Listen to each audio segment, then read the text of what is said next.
સરકારનો નિર્ણય હીરા ઉદ્યોગ માટે ફટકારો. સુરતના હીરા ઉદ્યોગ પર પડી શકે જમાઠી અસર.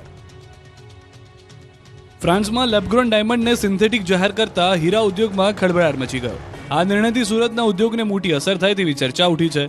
બીજી બાજુ લેબગ્રોન ડાયમંડને ઉતરતા બતાવવા પ્રયાસ કરાયો હોવાનો મત લેબગ્રોન ડાયમંડ એસોસિએશને વ્યક્ત કર્યો છે અને આ નિર્ણયને વખોડ્યો છે. સુરતના ડાયમંડ ઉદ્યોગની કટિંગ અને પોલિશિંગ માટે વિશ્વભરમાં જાણીતું હતું. વિશ્વના રફ ડાયમંડ પૈકી પોલિશ થતા 10 પૈકી 9 ડાયમંડ સુરતમાં તૈયાર થાય છે.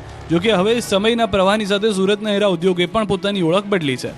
સુરતનો ડાયમંડ ઉદ્યોગ વિદેશથી આવતા રફ ડાયમંડ ઉપર આધારિત હતો, પરંતુ હવે લેબગ્રોન ડાયમંડ આવવાથી વિદેશી ઉપરની નિર્ભરતા ધીરે ધીરે ઓછી થઈ રહી છે. તો બીજી તરફ ફ્રાન્સ સરકારે લેબગ્રોન ડાયમંડને સિન્થેટિક જાહેર કર્યો, જેને પગલે ફ્રાન્સમાં હવે કુદરતી ડાયમંડનું માર્કેટ જળવાશે અને લેબગ્રોનનું માર્કેટ ડાઉન થશે, જેની સુરતના હીરા ઉદ્યોગ પર પણ અસર થશે.